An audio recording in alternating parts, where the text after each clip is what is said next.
तो एमसीडी की स्थायी समिति के चुनाव को लेकर कल शाम से शुरू हुआ हंगामा अब तक नहीं थमा है।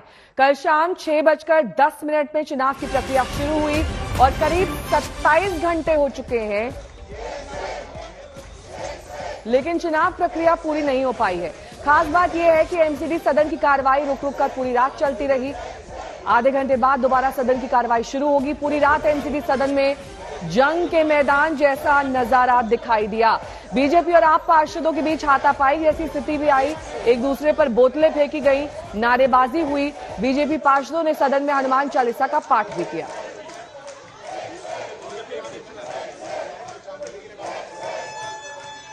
तो 5 तस्वीरें देखिए कैसे एमसीडी का ये बवाल पूरी रात चलता रहा। चुनाव के तरीके पर यह विवाद था, लेकिन महिला पार्षदों की हाथापाई भी देखिए एक तस्वीर में।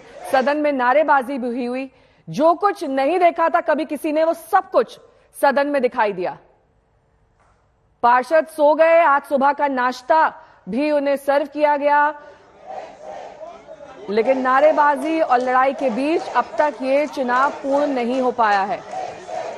बीजेपी धांधली का आरोप लगा रही है। आप और बीजेपी पार्षदों में लड़ाई जैसी स्थिति भी उत्पन्न हुई। नजर आ रहे हैं। आप देखिए ये तस्वीर है सदन के अंदर की, किस तरीके से मारपीट हो रही है बीच में। हाथापाई और धक्का मुक्की हो रही है। तस्वीरें मंच गिराए जा रहे हैं, मतपेटी फेंकी जा रही है, देखिए गिरा दी गई है, पानी के बोतल फेंके जा रहे हैं, उसे भी पार्षदों ने गिरा दिया और देखिए नारेबाजी हो रही है। हनुमान चालीसा का पाठ हो रहा है।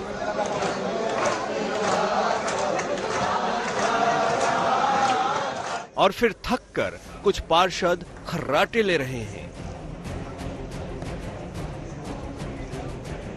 इनके बीच दिल्ली की नवनिर्वाचित मेयर शैली ओबेरॉय की गूंजती ये आवाज। आप कह रहे हैं बॉक्स में नीचे रखवाऊंगी, एक सेट पर आप सब लोग अपने अपने स्थान हो गए। दिल्ली का एमसीडी सदन कल शाम से पूरी रात बीजेपी और आम आदमी पार्टी के पार्षदों के बीच शक्ति प्रदर्शन का अखाड़ा बना रहा।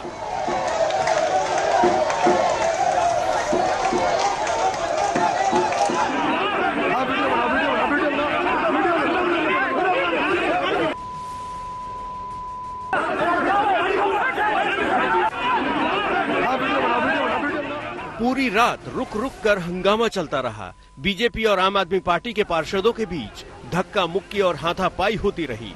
हालात ऐसे बने कि कुछ पार्षद टेबल के नीचे छिपकर बचते दिखे।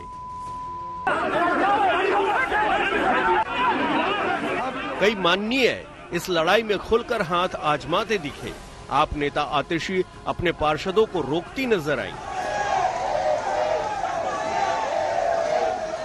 और इन वजहों से सदन की कार्यवाही स्थगित होती रही।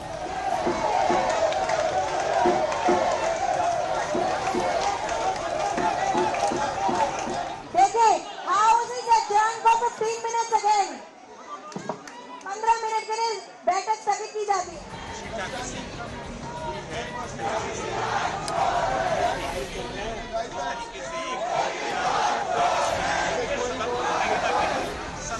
एमसीडी सदन में ये बवाल नई मेयर के एक फैसले को लेकर हुआ।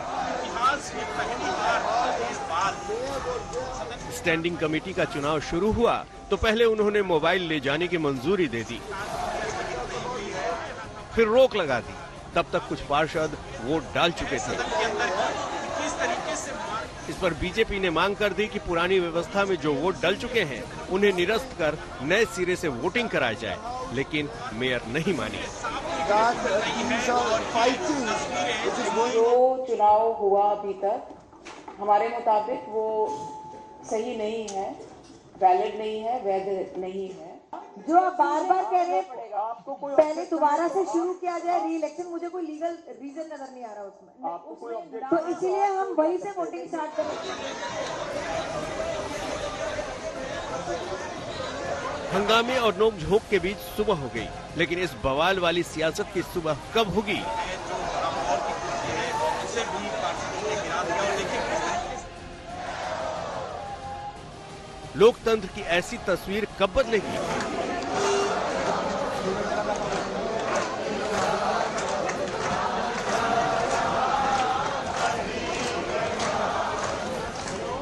अभिषेक आनंद के साथ पंकज जैन, दिल्ली आज तक।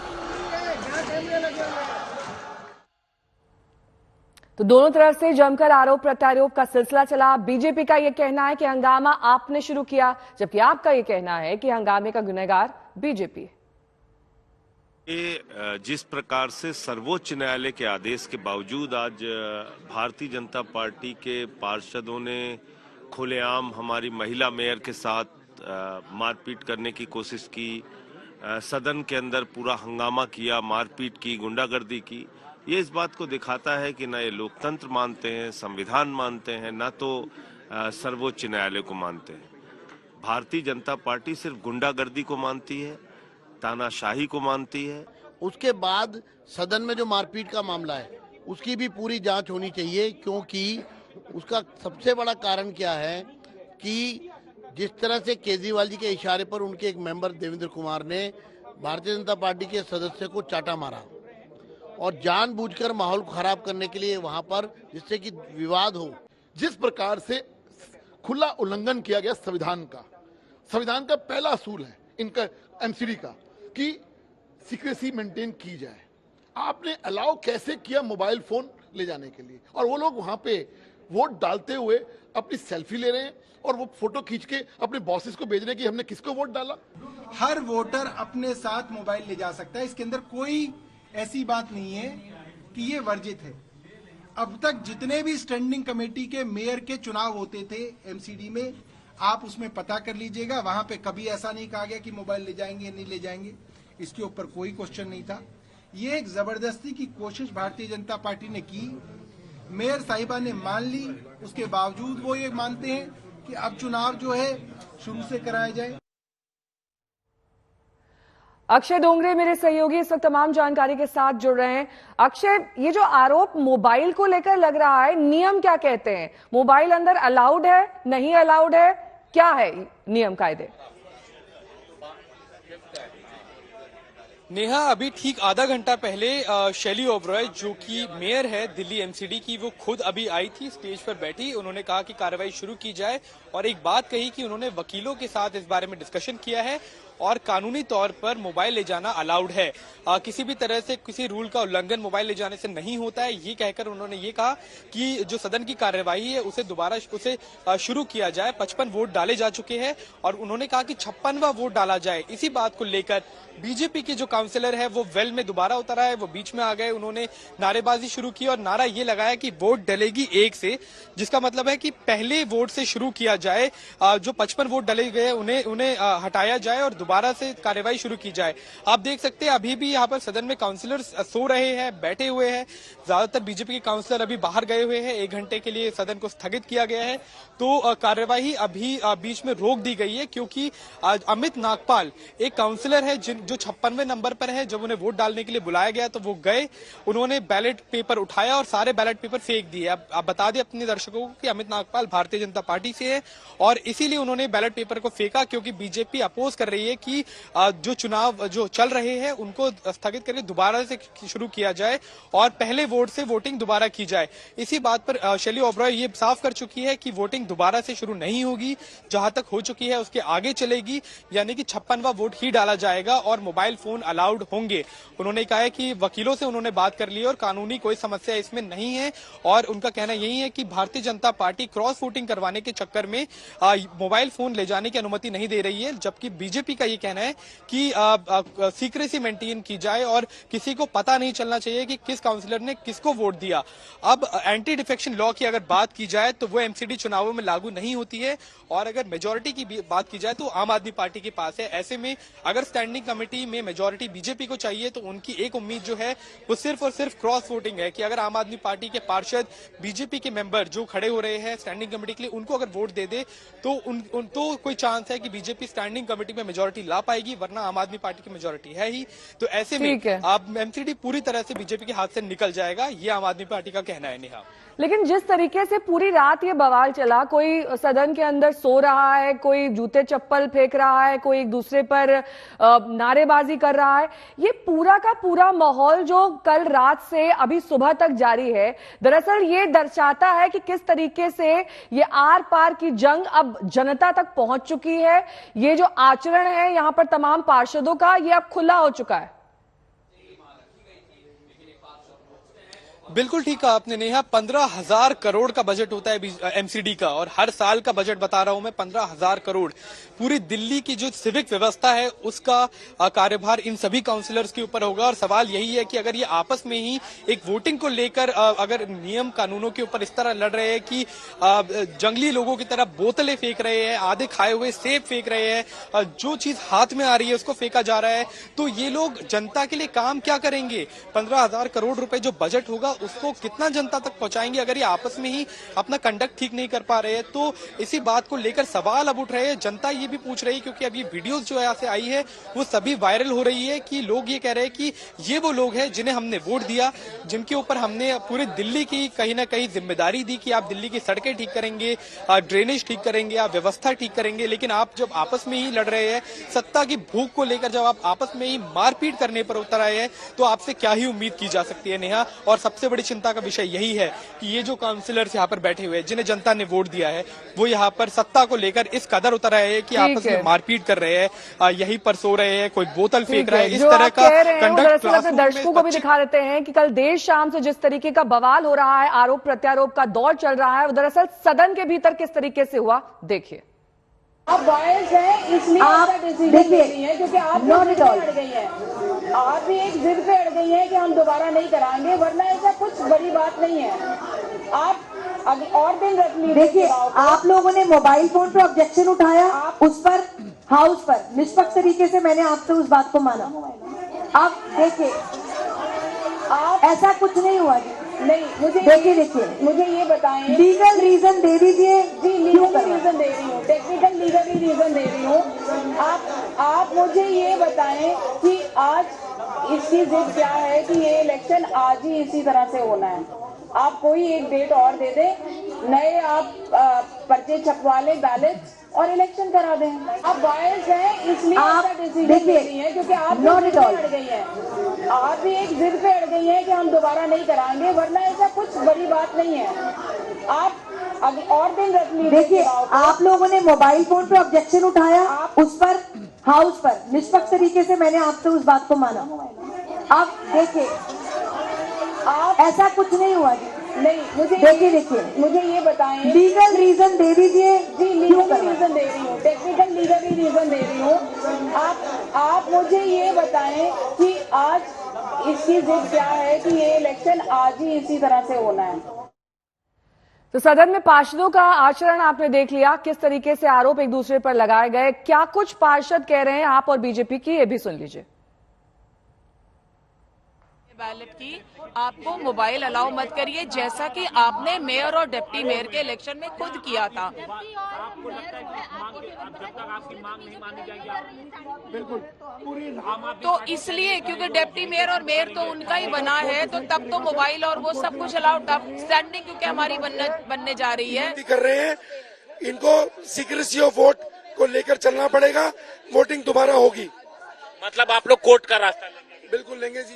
देखिए, भारतीय जनता पार्टी के जो तमाम पार्षद, इनका कहना है कि कोर्ट का रास्ता ये अपनाएंगे अगर आम आदमी पार्टी काउंटिंग को, जो वोटिंग प्रक्रिया, उसे फिर से शुरू नहीं करती है स्टैंडिंग कमेटी को लेकर के। कैमरामैन दीपक बिष्ट के साथ हिमांशु मिश्रा, दिल्ली आज तक। रात से लेकर अब तक की 3 तस्वीरें देखिए। सदन में कोई सो रहा है, कोई नारेबाजी कर रहा है, सुबह का नाश्ता भी यहां पर सर्व किया गया। उसके बाद कल देर शाम से अब तक ये वोटिंग की प्रक्रिया पूरी नहीं हो पाई है। लगातार आरोप प्रत्यारोप के बीच सदन की कार्रवाई इसी तरीके से बाधित रही है।